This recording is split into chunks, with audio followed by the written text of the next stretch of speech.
Good morning, everybody. Welcome to Understand UPSC. My name is Satyam Jain.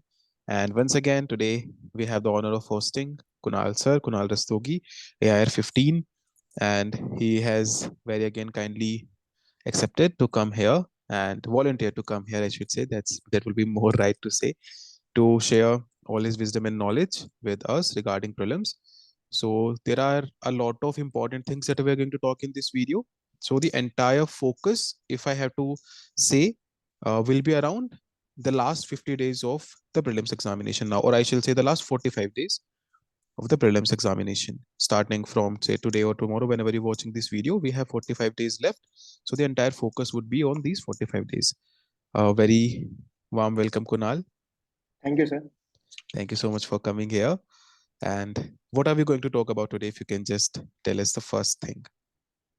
So today, I think there are three particular items that we need to touch upon. सबसे पहले तो sir कि what not to do in the last 45 days, All because right. बहुत सारी strategy videos already हैं कि वो बताते हैं क्या करना चाहिए आपको. I think this is Right. more important. Right. And second, हम ये भी discuss कर लेंगे कि what to do, कुछ particular points जो आपको mind में रखने Right. चाहिए, so that your path is aligned to cracking the examination. Correct. Second thing, sir, we'll discuss is the real time exam strategy, जो मेरी थी personally. अगर Mm-hmm. किसी भी एस्पिरेंट को इससे फायदा हो सकता है तो definitely they should try to see that. And तीसरा सर जो बहुत ज्यादा आजकल लोग फोकस करते हैं, which I don't think is that important, but अपने संतुष्टि के लिए, how to analyse the mocks that you have given. Right. ये तो यार मेजर मतलब इशू है बच्चों को इन दिनों. थोड़ा भी स्कोर कम आ जाता है तो वो अपनी प्रिपरेशन को ही डाउट करने लगता है. बिल्कुल सर. वो सेल्फ डाउट को कैसे हम मैनेज करें उस बारे में हम डिस्कस कर सकते हैं. Great, great. This looks important and all of the relevant stuff. So let's directly jump on to the thing. Right sir. The first thing that we'll be talking about is today is what not to do in the last 45 days. Right sir. All right. Go ahead, Kunal. So the first thing I would suggest is don't run after current affairs. तो sir जैसे हमने देखा कि prelims की दो parts आते हैं, एक तो स्टैटिक पार्ट आता है, there is a static, and the other one is the current affairs part. Now Right. the return on investment on current affairs is very low, because अगर आपने सारा current affairs पढ़ भी लिया तब भी आने का चांसेस उसका बहुत रैंडम है, वो आ भी Right. सकता है नहीं भी आ सकता है. ऑन दी अदर हैंड अगर आप स्टैटिक अच्छे से रिवाइज करें तो जो पार्ट आने वाला है पेपर में वो आप डेफिनेटली कर पाएंगे. So there is some form Right. of certainty in static, which is not the case with current affairs. So don't run after current affairs. It is secondary. Your primary source should be revising the static part of your syllabus. Right. Whatever book you have referred for the static. Correct. So would it be right to say कि अगर आपको current affairs इस time पे करना है, so your focus should be कि भाई ठीक है, आपने अगर मंथली किया तो मंथली रिवाइज कर लो, अगर आपने एनुअल ईयर मैगजीन किया तो एनुअल ईयर रिवाइज कर लो, एक सोर्स पकड़ो उसको रिवाइज कर लो. बिल्कुल sir. Don't run after multiple current affair magazines. उसका कोई यूटिलाइजेशन नहीं है. एक कोई भी करंट अफेयर मैगजीन पढ़ लीजिए, उसको बार बार पढ़ने की कोशिश करिए, क्योंकि सर उसके एक फायदा ये है, एक तो टाइम बचेगा, सेकंड ये है राइट. कि भले ही आपको शायद सही आंसर ना मिले लेकिन आप गलत आंसर को एलिमिनेट जरूर कर पाएंगे, विच इज इक्वली इंपॉर्टेंट. सही बात है, इफ नॉट मोर. करेक्ट. ठीक है. Okay. Very very fine point. तो मतलब ये इस बात बिल्कुल सही है, आप लोग प्लीज ध्यान रखिएगा, because in the last moment you will see a lot of, nothing against anybody, but you will see a lot of like lectures coming in, कि जो मतलब ऐसे पूरे साल का करंट अफेयर हम मतलब डिस्कस करेंगे and all of that. Please don't read new things now. अगर आप नया राइट करंट सर. अफेयर इस टाइम पे पढ़ेंगे तो वो याद कब करेंगे आप. Please focus on that. And like इसमें एक बहुत इंपॉर्टेंट बात है ना, सेल्फ डाउट है आपके अंदर कि यार मैंने मतलब ये कर लिया तो अब वो भी कर लूं क्या, वो भी कर लूं क्या. Please like this is the time to eliminate that self doubt. Just revise इसमें सर एज एक बड़ा कुणाल इज सेइंग. अच्छा मंत्र था मेरा, don't read anything now which you can not revise. सही बात है. इफ ओनली सही यू कैन बात है. Revise something, then only you should read it, specifically for the last 45-50 days. Correct. Absolutely correct. Great.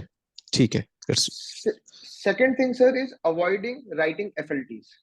I feel कि sir जो half length test होता है वो एक्चुअल एग्जामिनेशन को रिफ्लेक्ट नहीं करता है, because there are lot of questions जो आप छोड़ना चाहो तो भी नहीं छोड़ पाते, क्योंकि एचएलटीज में वही चीज अपने पड़ी होती है.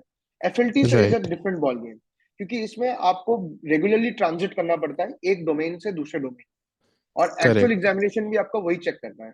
सेकेंडली एफएलटीज आपको ये भी दिखाता है कि आपको कौन से क्वेश्चन छोड़ने हैं, विच is also very important, because अगर 100 राइट. क्वेश्चन आ रहे हैं तो आपको 100 तो करने नहीं है, तो you should have the art to actually eliminate कि कौन कौन से क्वेश्चन आप बिल्कुल नहीं अटेम्प्ट करेंगे.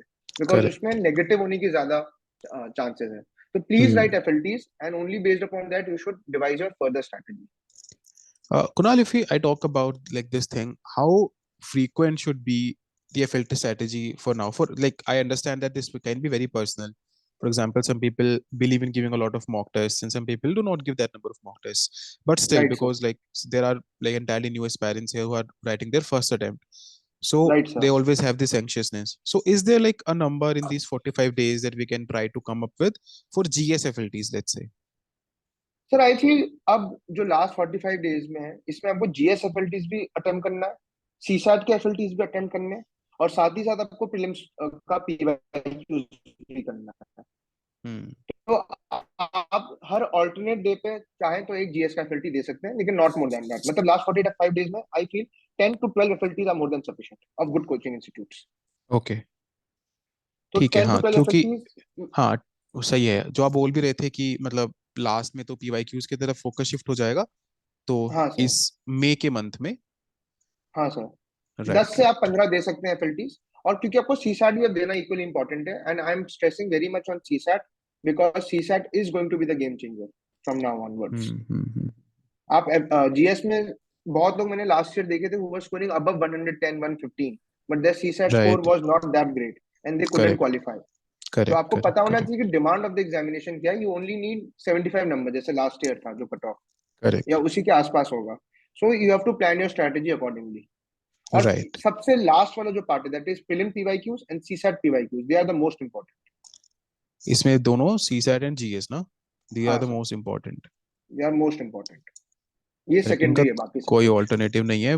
मॉक्स आपको जितना कंफर्टेबल लगे दो, एंड ऑल ऑफ दैट ठीक है, वो सब सेकेंडरी है, but as we have been stressing for the past 1 year and Kunal have been stressing for the past two lectures, the PYQs are the key to everything. मैं तो ये करता था कि मैं एक एक पेपर उठा लेता था साल के, उसको 2-3 बार देता था दोबारा दोबारा, हाँ, हाँ, हाँ, ताकि बिल्कुल मेरे यार, को उसकी बिल्कुल। अंडरस्टैंडिंग डेवलप हो जाए पैटर्न रिकग्निशन राइट, का. Right, right, right, right, multiple I times think करना है। मतलब मुझे एब्सोल्युटली। आंसर पता होता था कि ये आंसर है, लेकिन मैं तब भी ट्राई करता कि जो बाकी ऑप्शन है उसका बैकग्राउंड नॉलेज भी मेरे को पता चलता है. वही हम्म। आपका एक्चुअल एग्जामिनेशन में काम आता है. सही बात है यार। ठीक है, ओके। तीसरा सर जो मुझे लगता है अभी जो बहुत ही बड़ा एक ब्लंडर हो सकता है, that is diversifying your resources और रीडिंग न्यू मटेरियल. हम्म। जितना भी अभी तक आपने पढ़ा है बस आप उसी को कंसोलिडेट करिए. And right. ट्रस्ट मी, जितना आपने पढ़ा है लास्ट एक साल में वो मोर देन इनफ है to qualify this examination, provided that correct, you have put in honest hard work before. Correct, correct, you बिल्कुल, डोंट बिल्कुल। नीड, आपको एक साइंटिस्ट नहीं बनना है, आपको ये एग्जाम क्रैक करना है, तो आपको वो इम्प्लीमेंटेशन पे ज्यादा फोकस करना चाहिए, and that only comes with consolidated knowledge. तो please don't correct, diversify your resources right now. Correct, focus on revision. Right sir. Whatever you have revised, sorry, whatever you have read, focus on revising it as many times as you can. तो चौथा जो मुझे लगता है मैंने भी एक बार गलती की थी जिस वजह से मुझे काफी रिpercussion फेस करने पड़े, that is extensive discussion of test series with friends. अच्छा, ये करते हैं क्या लोग? काफी लोग करते हैं सर मेरे जानने वाले, तो कि अगर टेस्ट में ओके। नंबर कम आए तो 2-3 लोगों को फोन करेंगे, फिर बोलेंगे नहीं नहीं ठीक नंबर आए, तुम्हारा पेपर डिफिकल्ट था, पेपर वैसा था, और क्या कर सकते हैं. तो I think we should avoid these things right now because time बहुत कम है. जितना आप 1 घंटे में सही बात डिस्कशन है। करेंगे उससे अच्छा आप उसके मॉडल आंसर ही पढ़ लीजिए, जो मॉडल सोल्यूशन है. I think that will right. Have much better opportunity, much better return on investment. तो please don't discuss correct. Extensively. कभी कभी आप बात कर सकते हैं उनसे, लेकिन आप प्लीज एग्जाम से रिलेटेड कम बात करिए. अपना प्रेशर वेशर अगर आपको थोड़ा डिस्ट्रेस होना है तो कर सकते हैं, but try to keep it at a minimum. हाँ, फिर थोड़े फ्रेंड्स वैसे वाले भी होते हैं ना, जो मतलब जिनकी एक एक स्टेटमेंट आपको डिमोटिवेट कर सकता है। बिल्कुल. तो बिल्कुल सर. तो अभी सारे नथिंग। हाँ, हाँ, उन प्लीज। सबसे दूर रहना है जो आपको डिमोटिवेट कर सकते हैं जिंदगी में. Just stay positive. Correct, absolutely correct, absolutely correct. Like make a one hand two hundred yards of distance from such people। बाद में प्रीलिम्स के बाद भले ही उनसे बात कर लेना, बट अभी मतलब किसी भी ऐसे इंसान से बात नहीं करनी है जो आपको बोले कि यार किसी भी सेंस में, knowingly sir. Unknowingly, intentionally unintentionally, अब अपनी किताबों से बात करो इस टाइम पे। लोगों से थोड़ा दूर ही रहो तो ठीक है। बिल्कुल सर. सर पांचवा चीज है that is too much thinking about the results of the mock test या right, actual examination. Right. Over thinking मतलब आई थिंक आप अपने अपना पूरा मेहनत किए, आप उस मेहनत पे बिलीव करिए. रिजल्ट के दिन या मॉक टेस्ट में क्या रिजल्ट आ रहा है, you should keep it separately, because that mock test का तो रिजल्ट बिल्कुल मैटर नहीं करता। बिल्कुल नहीं करता है। तो आपका एक्चुअल डे में क्या प्रिपरेशन है, that only matters. And secondly, आप ओवर थिंक ज्यादा करेंगे रिजल्ट के बारे में, जो एक्चुअल रिजल्ट है प्री का, तो आप और एंग्जाइटी से सफर करेंगे। तो वो कहते हैं ना, people suffer more in imagination than in reality. तो वही बिल्कुल अभी बिल्कुल स्टेज आ बिल्कुल जाती है फिल्म्स के इतने बिल्कुल। पास। वही है ना कि you keep creating castles in your head of things that might not even happen, बिल्कुल sir. And because of that you start wasting your days, and right now it is not a time to like waste days यार, है ना। मतलब even if यार आप ना normal productivity पे रहो, मैं ये नहीं कह रहा हूँ कि आप 15 घंटे पढ़ दो, नॉर्मल प्रोडक्टिविटी पे रहो, बट अगर आप ये इन चीजों की एंग्जाइटी लेने लगेंगे, बाप बस बैठ के रिजल्ट के बारे में ही सोच रहे हैं, ये नहीं होगा तो वो हो जाएगा, वो नहीं होगा तो वो हो जाएगा, it is just creating a castle in your head which is not good for you. Please try to avoid this. ये तो सिंसियर रिक्वेस्ट है सबसे। बिल्कुल सर। अब सर नेक्स्ट क्वेश्चन आता है, what to do in these hmm. Last days. Right. First thing first sir, I think आपको अपनी स्लीप साइकिल इंप्रूव करनी चाहिए to match that of the examination. Hmm. अब हाई टाइम, क्योंकि अब सिर्फ दो दो अलग अलग पेपर नहीं है, दे आर दो two connected papers which are right. Separated by 2 hours.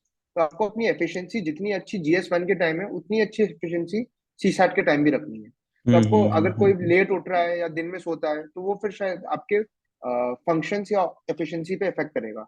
So try to sync your sleep cycle with the examination. मतलब मैं तो दिन में खाना करेक्ट। बंद कर दिया था सर, लास्ट एक हफ्ते में। तो मैं ओके। दिन में सिर्फ थोड़ा हल्का खाता था, क्योंकि एक्चुअल एग्जामिनेशन में मेरे को हैवीनेस फील ना हो। और सेकेंडली, दिन हम्म। में मैंने सोना बंद कर दिया था। I try to remain active between 2 and 4 PM जब यार एग्जामिनेशन ये वाला होता है। पॉइंट बहुत इंपॉर्टेंट है, ये वाला पॉइंट बहुत इंपॉर्टेंट है कि दिन में एक्चुअली क्या होता है ना, this I have seen personally, कि अगर आपकी बॉडी को आदत है पर्टिकुलर टाइम पे सोने की, तो आप ना उसको उठा के एकदम एक दिन नहीं बोल सकते कि यार आज तू इस पर्टिकुलर टाइम पे एक्टिव रहना। That is really very important point, तो एग्जाम वाले दिन बहुत इशू करता है। करेक्ट। ऊपर से गर्मी में तो ठीक है। सर सेकंड है, मैं अपना कभी माइंड को खाली नहीं छोड़ता था। जैसे मैं कुछ स्टैटिक का पढ़ रहा हूँ, तो मैं बैकग्राउंड में कुछ लेक्चर चला देता था, चाहे वो वर्ल्ड मैपिंग का हो, चाहे वो प्लेसेस इन न्यूज का हो, चाहे वो हम्म। कोई नेशनल पार्क्स का हो, चाहे वो PT 365 के लेक्चर्स हो। तो मैं अपना जो पढ़ रहा हूँ वो तो पढ़ता ही रहता था, और बैकग्राउंड में भी वो चीज चलती थी। कभी कभी तो मैंने CSAT के मैथ्स के लेक्चर्स बैकग्राउंड में चला दिए थे, कि वो अपना सॉल्व कर रहा है, मैं अपना पेपर पढ़ रहा हूँ, और मैं अपना जो भी चीज कर रहा हूँ वो कर रहा हूँ। तो उससे सर आपका टाइम एक वो सबकॉन्शियस माइंड में इम्प्लांट होता रहता है, वो जो नॉलेज है। तो इसके थ्रू आप थोड़ा कर सकते हैं। शुरू राइट शुरू में राइट। थोड़ी दिक्कत हो सकती है, तो मैं क्या करता था, मैं 1 की जगह 0.75 पे सुनता था लेक्चर्स को। लेकिन आप अपना राइट माइंड को ऐसे रिवीजन लेक्चर्स के थ्रू देख सकते हैं। प्लस अगर आप खाना ना खा रहे हैं या कुछ और कर रहे हैं, तो आप रिवीजन लेक्चर्स को भी देख सकते हैं। राइट। थोड़ा इसमें वो भी हेल्प हो जाता है कि अगर आपकी एफिशिएंसी नहीं आ रही है, मतलब वही हम्म। जो पीछे हमने बात की कि आप एंग्शियस हो रहे हो और मतलब नहीं आ रही है productivity, then you can try to use them as like उस पर्टिकुलर मोमेंट पे कि यार अभी मेरे से पढ़ा नहीं जा रहा है, तो चलो ठीक है वी कैन डू दिस, नहीं दैट सर, जैसे in in that way. In last 45 days में सर कुछ ऐसे दिन आएंगे जब आप अच्छा फील नहीं कर रहे, बिल्कुल मार्क्स यार कम आ बिल्कुल। गए। तब बिल्कुल सर ये लेक्चर्स बड़े इंपॉर्टेंट होते हैं, क्योंकि तो आप पढ़ पाते नहीं हो, तो आप इन्हीं में फिर अपना टाइम इन्वेस्ट कर लीजिए लो डेज सही पे। बात है। सही बात है। ये किया था कुणाल आपने? हाँ हाँ सर, मेरे को तो काफी लो डेज फील हुए लास्ट हम्म। टाइम। हाँ तो यार मुझे काफी होता है। एफिशिएंट मुझे ये अभी लगते हैं, रिसेंट वाले, बल्कि हाँ प्लीज प्लीज। सर बल्कि प्रीलिम्स में नहीं, मेंस के टाइम भी सर ये यूज हो जाता है बहुत ज्यादा। लो डेज करेक्ट। के टाइम आप अपना कोई वीडियो चला लो पढ़ाई से रिलेटेड। हेल्प करता है यार, ये सही बात है। मतलब जैसे मेरे को तो चलो ठीक है, पिछले 2 प्रीलिम्स में तो मौका नहीं मिला ये सब करने का, 2-3 प्रीलिम्स में तो, बट हाँ उससे पहले ऐसे होता था कि like when you have time तो आपको वो आता ही है यार, आपके दिमाग में ना वो प्रेशर थोड़ा आता ही है कि यार नहीं हुआ तो अगले साल देना पड़ेगा and all of that. So it is better कि उस पे सोचने के बजाय या कैसल बनाने के बजाय कुछ ऑल्टरनेटिव ढूंढो। Any that can be any, we are giving you one thing. किसी के लिए वो कुछ और हो सकता है, जैसे एक टाइम पे म्यूजिक लगा के पढ़ता था, सो दैट इज लाइक हाँ sir. Completely your option, but या सर कुछ जैसे ऐसा होना आप चाहिए। CSAT में अगर जब मैं मैथ्स पढ़ता था, तो मैं म्यूजिक लगा लेता था, वही वही वही वही। कोई मोटिवेटिंग वाले जो सॉन्ग्स है, स्पेसिफिकली मैथ्स में, क्योंकि मैथ्स में दिमाग तो म्यूजिक के साथ भी उतने अच्छा ऑपरेट करता है।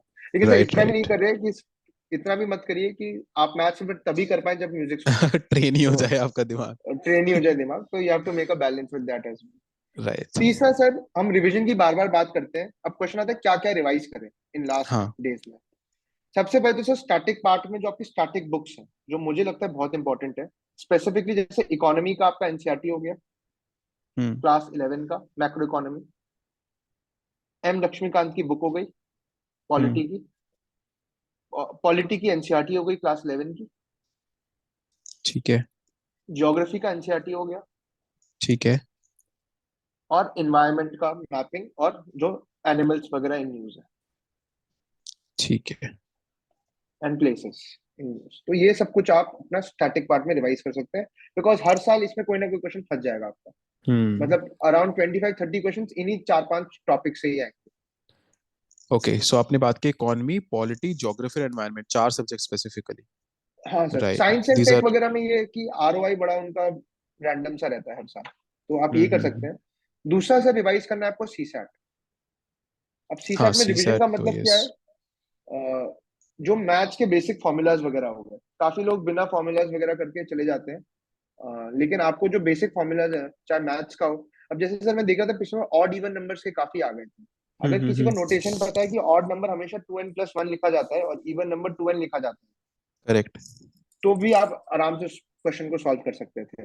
तो कुछ पर्टिकुलर, हम्म। या फिर डिविजिबिलिटी रूल्स हो गया, ये साइकिल्स और मल्टीप्लिसिटी के साइकिल्स हो गए, 2, 3, राइट, राइट, 5। राइट। तो ये सब राइट। बेसिक जो चीजें हैं, ये सी सैट में आप फॉर्मूलाज वगैरह के बुकलेट बना सकते हैं या पढ़ सकते हैं। या सक्सेसिव डिस्काउंट का फॉर्मूला हो गया।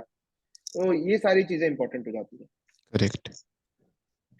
इसके बाद सर, जो मुझे लगता है बड़ा इंपॉर्टेंट है, वो है कि अपनी आप स्ट्रैटेजी को रिवाइज करते रहिए। रिवाइज इन द सेंस, दोबारा मत पढ़िए, लेकिन स्ट्रैटेजी में हम्म। हम और क्या अमेंडमेंट्स ला सकते हैं जो आपने सीखा है अपने ये एफएलटीज देने के दौरान, उसको इनकॉर्पोरेट कर लीजिए। Correct, keep refining your strategy. Correct, correct, correct. And equally important it is not to adopt a new strategy जो किसी और हम्म। टॉपर ने या किसी ने बोला है। वो शायद उसके लिए वर्क करे, शायद आपके लिए ना करे। तो जिसमें आपकी स्ट्रेंथ है, जो आपने इस एक साल में मेहनत की है, जो आपने अपना स्ट्रैटेजी बनाया है, स्टिक टू योर गन्स हाँ, एंड बी इसमें कॉन्फिडेंट। इसमें जैसे वो वाला एग्जांपल आ जाता है, स्टिल रिमेम्बर कि ऐसे हुआ था, पता नहीं कहाँ पे, तो किसी टॉपर ने बोल दिया कि नहीं यार, मैं तो इतने अटेम्प्ट करता हूँ जो मेरे को आता है। अब हाँ सर। पॉइंट ये है कि एक पर्टिकुलर टाइम पे ऐसा पेपर आता था जहां पे आप 60 क्वेश्चंस में भी आपको आते हैं, तो ठीक है भाई, आप सर वो 60 अटेम्प्ट करोगे, 2 3 4 5 6 गलत भी होंगे तो भी कट ऑफ क्लियर हो जाएगा। बट अगर बिल्कुल आप सर। ऐसी कोई चीज अभी सुन लोगे, अरे ऐसा हो सकता है ना यार, कोई इंसान गिफ्टेड है, उसके पास बहुत ही नॉलेज है और बहुत ही मेमोरी है, बट ऐसी कोई स्ट्रैटेजी सुन के प्रेशर में आके आपको नहीं करनी है चेंज। जैसे हम बोल रहे हैं, stick to your basic strategy, stick to your basic revision, stick to your basic PYQs, that is the mantra. Develop your and sir MCQ इसमें, इंट्यूशन एंड एप्टीट्यूड। और सर ये मेरे ख्याल से काफी अंडररेटेड है, लेकिन व्हाट टू डू में सबसे इंपॉर्टेंट है बी कॉन्फिडेंट। सही बात है। मेरे ख्याल से लोग भूल जाते हैं कि हर इंसान यहाँ कैपेबल है, जो भी इस पर्टिकुलर एग्जामिनेशन की तैयारी कर रहा है। And all of them have put in very hard work over the correct, past years.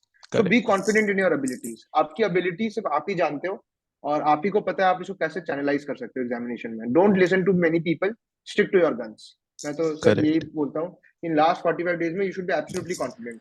मैं तो सर इस माइंडसेट से जाता था कि मैं नहीं कर सकता तो और कौन कर सकता है। बिल्कुल यार, तो बिल्कुल, आपको, बिल्कुल। वो आपको माइंडसेट रखना चाहिए अभी। बिल्कुल, इस टाइम पे तो विनर एटीट्यूड होना चाहिए एकदम। मतलब हर दिन आपको, जैसे मैं बोलता भी हूँ ये चीज, कि आप, even if it means manifesting, saying this this thing to yourself, सुबह उठ के बोल दो खुद को, भाई ये कोई नहीं है, कोई नहीं जज कर रहा आपको, सुबह उठ के बोलो खुद को ये, कि नहीं भाई, मैंने मेहनत की है और मैं मेहनत कर रहा हूँ, इन 40 50 दिनों में भी मेरा ही होगा, मेरा हम्म। डेफिनेटली होगा। So keep telling that yourself. Reasons दो खुद को कि यार मैंने सी सेट किया है, मैंने पीवाईक्यूज किए हैं, मैंने चीजें समझी हैं, मैंने रिवाइज किया है, मैं अभी कर रहा हूँ, जो चीजें नहीं हुई है वो इन 40 45 दिन में कर लूंगा। आपका दिमाग जो रीजनिंग जो आप फीड करते हो, उसी पे तो ग्रो करता है। So feed yourself right positive things in these days. That is absolutely important. It is very underrated, as बिल्कुल rightly sir said. It is very underrated but very important. Sir, तो sir ये कुछ चीजें थी जो आपको करनी चाहिए मेरे ख्याल से। If you Right. Want to add anything to this. नहीं यार, आपने सब कवर कर ही लिया। मेरा तो मतलब वही फंडा रहता है कि जितना भी आप पीवाईक्यूज वगैरह कर सकते हो वो करो, रिवाइज करो अपनी चीजों को, नॉलेज और इंट्यूशन बनाओ इन लास्ट 40 45 दिनों में, तो मतलब आपके लिए चीजें आसान होंगी डेफिनेटली। बिल्कुल सर। तो नेक्स्ट चीज जो हमारी है वो है real time exam strategy. I think हाँ। This is also very important, क्योंकि काफी लोग ऐसे होते हैं जो नर्वस हो जाते हैं एग्जाम देने के टाइम पे, and they are not able to fulfil their potential. Correct. तो उससे हम कैसे बाहर निकलने की कोशिश करें। तो मैं कैसे करता था सर, मैं अपना एक जर्नी बता सकता हूँ। हाँ हाँ प्लीज। फर्स्ट, जैसे ही पेपर मिलता था सर, मैं एक कर्सरी रीडिंग कर लेता था पूरे पेपर की। राइट। देख लेता था कि क्या क्या कौन कौन से जगह से क्वेश्चंस आए हैं, क्या डिफिकल्टी लेवल है, क्या पैटर्न ऑफ क्वेश्चन है। जैसे last year only one only two ही आ गए थे हर जगह, अब हाँ वो हाँ पहली हाँ बार हाँ चेंज हाँ। हुआ। तो आपको पहले एक बार कर्सरी रीडिंग कर लेनी चाहिए, ताकि आपको पता चल जाए कि पेपर का माहौल कैसा है। That is very right. Very important, because उसी हिसाब से आप अपना गोल्डन नंबर डिसाइड करते हैं। करेक्ट। इसमें थोड़ा वही बता दीजिए कुणाल कि कितना वक्त लगना चाहिए इन डूइंग दिस। सर बस 5 to 6 मिनट्स है, not more than that, it is not hmm. Advisable, maximum 5 minutes. Right.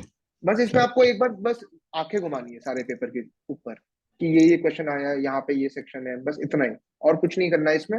एक बस ग्लांस कर लीजिए पूरा पेपर, जैसे कोई भी बुक हम ऐसे मोड़ते हैं जब नया खरीदते हैं, बस वैसे ही करना है आपको। सही सही सही, गॉट इट। और अगर कुछ नया पैटर्न आपको दिख जाए तो वो नोट कर लीजिए कि हाँ ये नया चीज आया है हम्म। इस बार पेपर में। मेंटल नोट बनाना है बस उस चीज का, ताकि मेंटल आपको उसके नोट हिसाब से यू कैन। अपनी आप हाँ। Mould your strategy. क्योंकि राइट। बहुत बार होता है सर, हम सोच के कुछ जाते हैं, पेपर में कुछ और आ जाता है। जैसे लास्ट ईयर मैं देख रहा था कि हम सब 1 2 3 1 2 ये सब सोचे गए थे पहले, एलिमिनेशन वाला। हाँ हाँ बिल्कुल। और पेपर एकदम कम्प्लीटली नया आ गया। तो मैंने अगर ये कर्सी रीडिंग नहीं की होती, तो शायद मैं सोचता कि मैं पहले के छोड़ देता हूँ, बाद में शायद वो वाले क्वेश्चन आते जो मुझे आते। लेकिन बाद में भी क्वेश्चन ऐसे एब्सोल्युटली। ही थे, तो आपका डबल एब्सोल्युटली। टाइम वेस्ट हो गया फिर उस समय। एब्सोल्युटली। सेकेंड डे सर मैं 3 राउंड में पेपर करता था। ओके। ये इंपॉर्टेंट है यार, इसको थोड़ा सही से डिटेल में बताते हैं, because this is a very sir like very commonly asked out कि सर कितनी बार करना है, कैसे टाइम करना है, पहला राउंड कितनी देर में होना चाहिए। सो या लेट्स टॉक अबाउट इट। तो सर पहला राउंड मेरा 1 आवर का होता था करीब करीब, ठीक जिसमें है। मैं अपने सबसे कंफर्टेबल जोन से स्टार्ट करता था पेपर। ओके। जब मैंने कर्सी रीडिंग की तो मुझे पता चल गया पॉलिटी यहाँ पर है, तो polity was my most comfortable part, which I enjoyed writing the most और सॉल्विंग द मोस्ट। तो ठीक है। उससे सर एक तो कॉन्फिडेंस आ जाता है, और दूसरा ये कि आप वो जब शुरू शुरू में आप फिर उसको जल्दी जल्दी जब खत्म करते हैं, तो आपके अंदर एक वो जो आपका इनर्शिया है वो टूट जाता है। हम्म। ठीक है। तो वो इनर्शिया राइट। ब्रेकिंग के लिए बड़ा इंपॉर्टेंट होता है। तो मैं अपने सबसे कंफी जोन से शुरू करता था। अब सर जो भी क्वेश्चन आता था मैं उसको 3 पार्ट्स में डिवाइड करता था। जो मुझे ओके। एब्सोल्युटली 100% श्योर है, मैं उसमें एकदम एब्सोल्यूट टिक मार देता था। ठीक है। जो मुझे पता है कि एब्सोल्युटली मुझे नहीं पता, मैं उसको एब्सोल्युटली क्रॉस कर देता था। ओके। और जिसमें मैं 50 50 या 67 33 वाली प्रोबेबिलिटीज वाले जो क्वेश्चन थे, हाँ। उसमें मैं एक गोला लगा देता था। मतलब मैंने एक ओके। ऑप्शन एलिमिनेट कर दिया या दो ऑप्शन एलिमिनेट कर दिया। ठीक है। तो ये फर्स्ट राउंड में सर मैं ये 3 चीजें करता था, प्लस जो सारे टिक वाले थे वो मैं सॉल्व कर लेता था। हम्म। तो this was my first round. तो अगर कुणाल जैसे डिस्कस करें at the end of the first round से 1 आवर, आपके ये 100% वाले क्वेश्चंस लगभग लगभग कितने होते थे? सर मैं ट्राई करता था सारे कर लूं कम से कम 100% वाले, विच वाज अराउंड 35, 30 से 35 35। क्वेश्चन थे जो मुझे पता था कि मेरे ये हो जाएंगे। हम्म। Got it. फिर सर सेकंड राउंड जब मैं शुरू करता था, अब क्योंकि मैंने सारे क्वेश्चन एक बार देख लिए, तो अब मैं 50 50 वाले पे अप्रोच कर, या जो जिसपे मैंने सर्कल किया उस पे अप्रोच करता था। एंड दिस हाँ। Went on around about 30 minutes. Okay okay okay okay. तो इसमें लगभग आपका मेजोरिटी चंक आता होगा ना? हाँ सर, अराउंड 25 क्वेश्चन से 30 क्वेश्चन इसमें आ जाते थे, हम्म। या 35 क्वेश्चन, 40 क्वेश्चन के आसपास मान के चलिए। Right right right. तो 30 35 फर्स्ट राउंड, 40 45 सेकंड, 40 तक सेकंड राउंड, 45 तक। राइट। तो ये मेरे दो चंक्स हो गए। अब ठीक मेरे है। 80 क्वेश्चन इसमें सॉल्व हो गए। हाँ। अब मैं क्या करता था, जब मैं सेकंड राउंड के बाद मैं सारे नंबर जितने जितने भी मैंने अटेम्प्ट किए वो सारे मैं काउंट कर लेता था, या मैं ओएमआर हम्म। भर लेता था। अब हाँ। क्योंकि सर लास्ट के 10 मिनट में ओएमआर भरने में बड़ी टेंशन रहती है। नहीं, वो करना ही नहीं चाहिए यार, दैट इज तो नॉट, मतलब इतना बड़ा रिस्क तो कभी भी नहीं लो जिंदगी में। एट मैक्स व्हेन योर, मतलब मेरा तो मतलब बिल्कुल है ये, at max when your clock strikes 90 minutes बिल्कुल सर, एग्जैक्टली डू दी मेरा भी था। ओएमआर। मतलब तो ये इसमें बिल्कुल भी कॉम्प्रोमाइज नहीं है यार। बिल्कुल सर, क्योंकि लास्ट 10 मिनट्स में सर बहुत सारी चीजें अननोन्स हो सकती हैं आपके साथ, और वो हाँ हाँ। बहुत अवॉइड करना चाहिए आपको। तो वन नहीं आवर नहीं यार, थर्टी मिनट्स बिल्कुल। स्ट्राइक तो सर 1 आवर 30 मिनट स्ट्राइक किया, 2 राउंड हो गए, मैं अपना ओएमआर बनना शुरू कर देता था। और उसी समय में काउंट भी कर लेता था कि मैंने कितने क्वेश्चन कर लिए। बिल्कुल तो दोनों बिल्कुल। काम हो जाते थे मेरे। करेक्ट। अगर आप मान लो, मतलब बाकी लोगों के लिए बोल रहा हूँ, ऐसा होता है कुछ कुछ पेपर्स ऐसे आ जाते हैं कि स्पीड कम होती है, तो अगर आपको लग रहा है कि आप सेकंड राउंड के बीच में भी हो बट 90 मिनट्स हो गए हैं, भाई रुको, फिल योर ओएमआर फर्स्ट। उसके बिल्कुल बाद सर। अपना राउंड कंटिन्यू कर लो, क्योंकि I have literally seen this in the examination, literally seen this. एक लड़की थी, she was filling the OMR और लास्ट में रुक भाई बच गया, एग्जामिनर ने छीन लिया पेपर, गया अटेम्प्ट। सो ये बिल्कुल तो सर। बिल्कुल गलती करनी ही नहीं है। मतलब 90 मिनट्स हिट हुआ, आप सब काम छोड़ो, ओएमआर भरो। ये तो और बिल्कुल सर नॉन नेगोशिएबल। एक एक और चीज मैं कहूंगा, प्लीज ओएमआर भरने की प्रैक्टिस कर लीजिए एक दो बार पहले, जब हाँ आप हाँ अपने हाँ एफएलटीज हाँ हाँ। देंगे आप। कम से कम पांच, अभी जैसे मैं बोला 10 से 15 टेस्ट देने हैं आपको, कम से कम 5 से 6 टेस्ट ऐसे हों जो आप एक्चुअल ओएमआर में करें। करेक्ट करेक्ट करेक्ट करेक्ट, क्योंकि क्योंकि वहां पे यार सर, रोल नंबर में गलती करते हैं इंसान, हाँ फिर सर। फ्लूइड मांग रहे हैं, ब्लेड मांग रहे हैं। Not a pleasant thing. और सर सारे ओएमआर आपको अमेजोन पे मिल जाएंगे जो एक्चुअल यूपीएससी एग्जामिनेशन में दिए जाते हैं। हाँ हाँ। तो आई पोस्ट इट और ऑल्सो, सर, अगर कि कोई अमेजोन वगैरह नहीं मंगा सकता है, प्रिंट करा लो, मैं पोस्ट कर हाँ दूंगा। Sir, but practice it. Please practice filling the actual OMR. और कम से कम 5 से 6 तो करिए, चाहे वो प्रीलिम्स हो चाहे वो सीसैट हो। क्योंकि एक चीज हम सब इग्नोर कर देते हैं कि ओएमआर फिल करने में भी टाइम लगता है। हाँ हाँ यार, वो एमआर वो फिल कोई करने में, कंसिडर वो नहीं करता साइन है करने में, वो सब। सर। बिल्कुल वो कोई कंसिडर नहीं करता इस 2 घंटे में, which is also a very wrong thing to do. ये भी बिल्कुल, आपको कंसिडर करना एब्सोल्युटली है टाइम। Absolutely absolutely. तो सर मैंने 2 राउंड कर लिए, अब मुझे पता चल गया मेरे 80-82 क्वेश्चन शायद हो गए। तो अब मेरा हाँ, 84 स्वीट स्पॉट था, जो मैंने अपने मॉक टेस्ट पहली देते मैंने वीडियो में बताया। बोला भी था। हाँ। अब बाकी लोगों का कुछ और हो सकता है। अब बात आती है सर वो गेस करने की जो मैंने क्रॉस कर दिया, which I was hmm. Not sure about at all. Right right right right. अब उसमें सर आठ, अब वो डिपेंड, अब ये जो क्रॉस वाले क्वेश्चन से डिपेंड करता है डिफिकल्टी ऑफ द पेपर पे। अगर मान लीजिए पेपर थोड़ा इजी है तो शायद ये क्रॉस वाले क्वेश्चन में ज्यादा टाइम कर लूंगा, और पेपर अगर थोड़ा टफ है तो इसको मैं कम कर देता था। अब इन राइट। क्रॉस क्वेश्चंस को भी करने में मेरे प्रायोरिटी ऑर्डर होता था हाँ सब, प्लीज। जो मैंने अपने मॉक टेस्ट देके निकाले थे। हाँ तो एक है फिर मैं question to do and question not to do इस क्रॉस हाँ। वाले में भी। ठीक है। तो क्वेश्चन टू डू कौन कौन से? एक तो साइंस एंड टेक हो गया। राइट दूसरा सर हो गया वन वर्ड एटिमोलॉजिकल क्वेश्चंस। राइट। तीसरा हो गया सर मैच द फॉलोइंग, अगर कभी आ जाए तो। ठीक है। और चौथा हो गया गवर्नमेंट स्कीम्स वाले क्वेश्चंस। ठीक है। इन चारों पे मेरी थोड़ा, जब मैं गेस करता था तो मेरा बेटर रिजल्ट आता था, तो इसलिए मैं इन हम्म। चारों को करता था। नॉट टू डू वाले में सर हिस्टोरिकल बुक्स हो गए। वो तो करेक्ट। सर बहुत ही ज्यादा मुश्किल है उससे ही होना, वो तो। Random correct. करंट अफेयर्स हो गए सर, बिल्कुल ही। राइट। या फिर वैसे क्वेश्चन जिसके बारे में एक भी ऑप्शन के बारे में आपको आइडिया नहीं है, it is better to leave it. Right, absolutely right. तो इन प्रायोरिटी ऑर्डर में इन क्रॉस क्वेश्चंस को मैं करता था लास्ट में। करेक्ट, ये तो एटिमोलॉजी वाली बात अगर किसी को समझ नहीं आ रही है तो, और ये कि भाई मैच द फॉलोइंग क्यों कर रहे हैं, तो इसका मतलब you not seen the like first video that Kunal sir put. So it's definitely see that, तो समझ में आएगा कि हम क्यों मैच द फॉलोइंग पे स्ट्रेस कर रहे हैं, एंड क्यों the accuracy might be higher there, because there are certain trends and patterns. And similarly etymology को तो बहुत ही अच्छे से एक्सप्लेन किया है कुणाल सर ने, सुमेन सर ने, कि कैसे आपको ब्रेक डाउन करके आंसर्स पे पहुंचना है।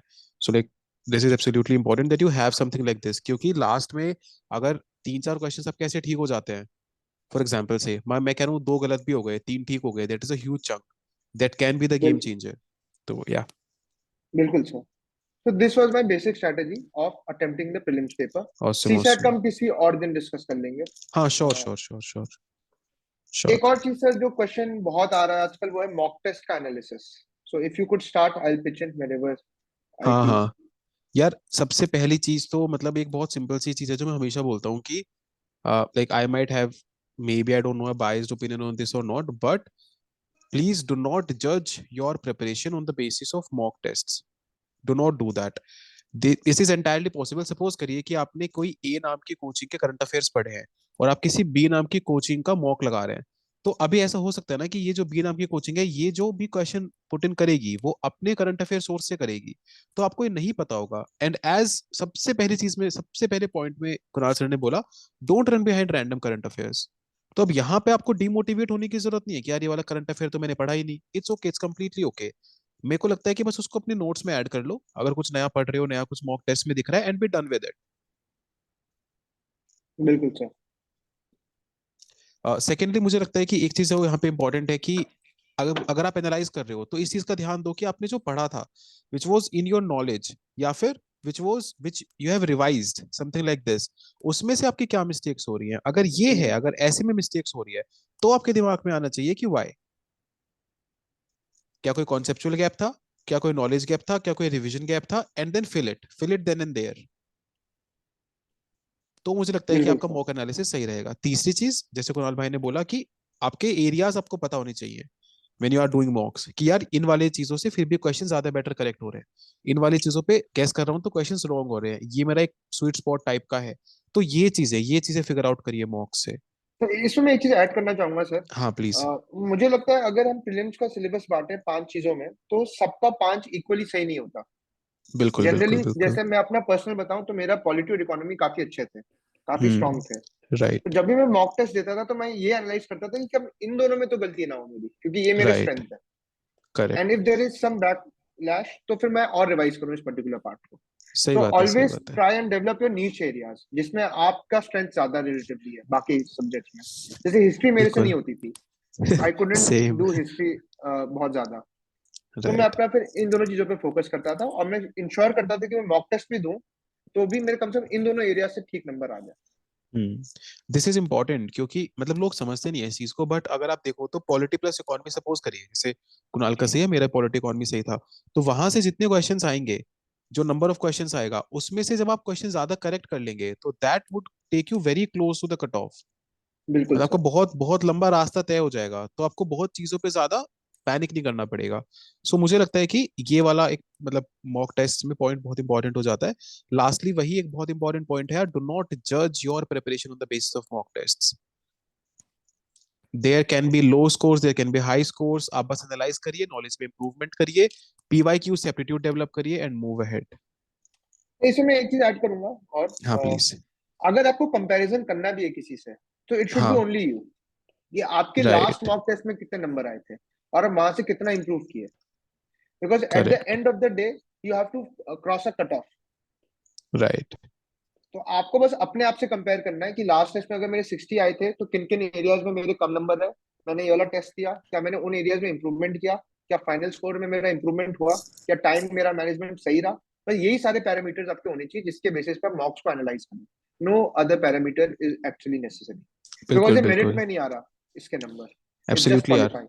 एब्सोल्युटली, इसमें ऐसा भी हो सकता है कि आपने जो आज एफएलटी दिया है, सपोज करिए वो थोड़ा इजियर लाइंस पे था, तो मान लीजिए आपके 90 आ गए, और आपने 3 दिन बाद जो एफएलटी दिया हो सकता है वो थोड़ा टफ हो, तो उसमें आपके मे बी से बिल्कुल 82 आ गए। सो अब ऐसा नहीं है कि आपकी परफॉर्मेंस डिग्रेड हो रही है, इट्स ओके, मैं वही बोल रहा हूँ ना, फोकस करिए इस चीज पे कि आप वहां से लर्निंग क्या उठा सकते हैं। बिल्कुल सर। बस बाकी सब छोड़ दीजिए, लेट इट बी, लर्निंग उठाइए वहां से। एक चीज, एक चीज। हाँ और हाँ सर। प्लीज। सर बताइए बताइए। नहीं मतलब मैं तो वही बोल रहा था कि फोकस इस चीज पे रखना चाहिए कि इस टाइम पे जो भी मॉक्स दे रहे हैं वो थोड़ा टाइम के हिसाब से दे, हम्म। कि जीएस का एक पर्टिकुलर टाइम पे, सीसेट का एक पर्टिकुलर टाइम पे, दैट इज वाई जैसे मैं अभी मतलब करा भी रहा हूँ कि मतलब हफ्ते में एक दो बार लगभग ऐसे मॉक्स देने चाहिए, जो एक बार या दो बार ऐसे मॉक्स देने चाहिए जिसमें आपका बिल्कुल सिमुलेशन हो जाए, कि आप सुबह बैठ बिल्कुल रहे हैं, सर। एक मॉक दे रहे हैं, दोपहर में बैठ रहे हैं एक मॉक दे रहे हैं, हफ्ते में कम से कम एक बार आपको ये करना चाहिए, ताकि अगले नाउ यू हैव 6 वीक्स, तो आपका 6 बार ये सिमुलेशन हो जाए। ये सर, ये बहुत मतलब इंपॉर्टेंट है। ये बहुत इंपॉर्टेंट है सर, जो आपने हाँ। कहा। ओके। अ, हाँ प्लीज, आप कुछ एक बोल रहे चीज थे। सर, एक चीज मैं और कहूंगा कि टेस्ट जनरली लोग अपने ही स्टडी रूम पे देते हैं, जहाँ पे वो हम्म। एक्चुअली में पढ़ रहे होते हैं।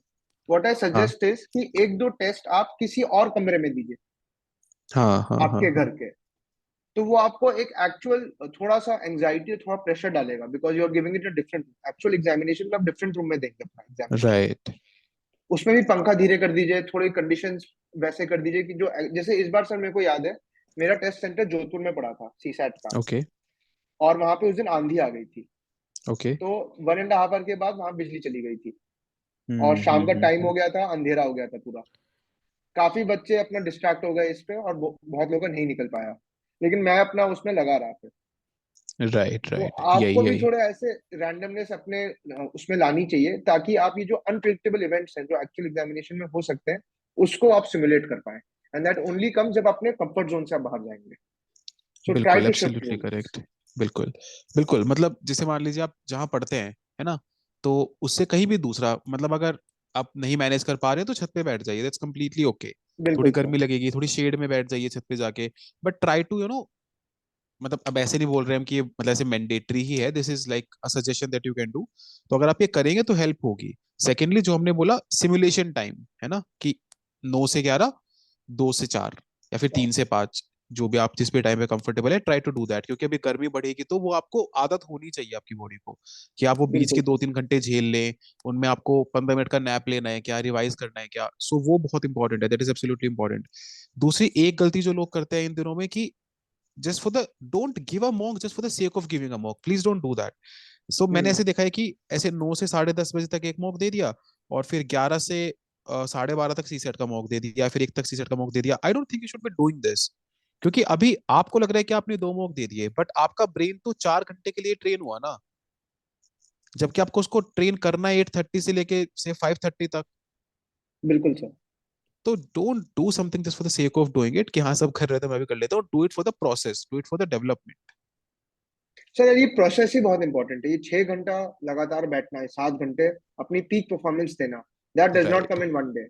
तो आपको अपनी पीक परफॉर्मेंस जो है उसको ट्राई करना है कि वो 8 घंटे तक कंटिन्यूअसली रहे। Because it is not only clearing about prelims, it is about clearing prelims with a decent margin, ताकि आप नेक्स्ट डे से ही अपना मेंस की तैयारी शुरू कर पाए। सही मेरे बात है। ऐसे बहुत दोस्त हैं और मैं खुद भी था लास्ट टाइम, कि मैं एज पे था एकदम ही हम्म। प्रीलिम्स का। And then the next 15 days was spent in anxiety कि भाई हो रहा है नहीं हो रहा है।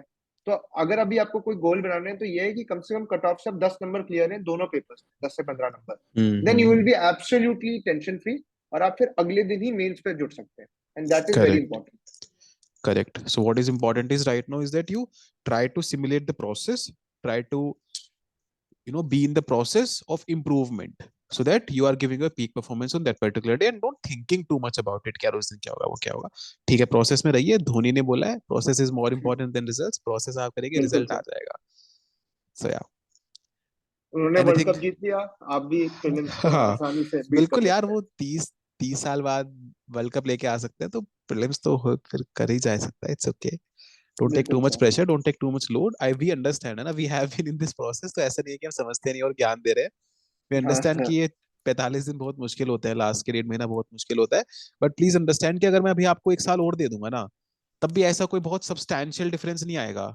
अगर आपने 1 साल बिल्कुल। से तैयारी की है, आप ये 1.5 महीने में ढंग से पढ़ेंगे, ढंग से अपनी चीजों को रखेंगे, प्रोसेस में रहेंगे, तो हो जाएगी चीजें। So have that confidence, have that belief, have that faith, and you will be done with it. Anything sir else and one Kunal?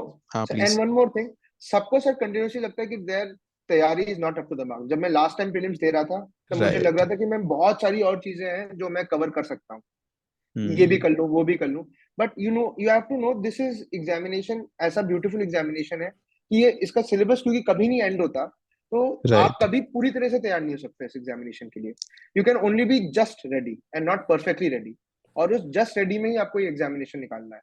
So don't doubt your self कि आपने ये नहीं पढ़ा, आपने वो नहीं पढ़ा, आपने जो भी पढ़ा है बहुत अच्छे से पढ़ा है, और आपके अंदर वो पूरी कैपेबिलिटी है कि आप प्रीलिम्स को फ्लाइंग कलर से पास कर सकते हैं। यही Awesome. कॉन्फिडेंस के साथ आपको जाना चाहिए। Correct. Correct. Awesome.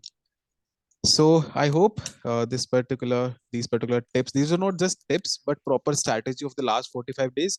तो अगर नहीं समझ में आई है, दोबारा देखो, 3 बार देखो, but be very sure that you are following the crux of these things, and the crux of these things is that आपको ये चीजें फॉलो करनी है, देखो फॉलो करो, हो जाएंगी चीजें, इतना मुश्किल नहीं है। uh, कुणाल, बहुत छोटी सी रिक्वेस्ट है, please like take more sessions, आप सेशंस लेते हैं तो लोगों को कॉन्फिडेंस बढ़ता है, it feels better. So whenever you are बिल्कुल able sir. to pitch in some time, please come here. Please take some more sessions if you can. If you want to teach something, if you want to tell something, if you want to like tell something about PYQs, because you have such a superb command over PYQs. कुछ भी जो भी चीज आप कर सकते हैं, it would be really helpful. बिल्कुल sir, it would be my pleasure. Yeah, thank you so much. Thank you so much for giving your time, Kunal, and thank you so much, thank everybody. Thank you so much for being here. Yeah, please. You. I hope Kunal, like you will be here again, and I hope this was a pleasant session for you. आप हम तो बिल्कुल मतलब sir. Okay, great. चलिए फिर, thank you so much everybody. Please take care till we meet next time. This is Satyam Jain and Kunal signing off. Jai Hind. Take care.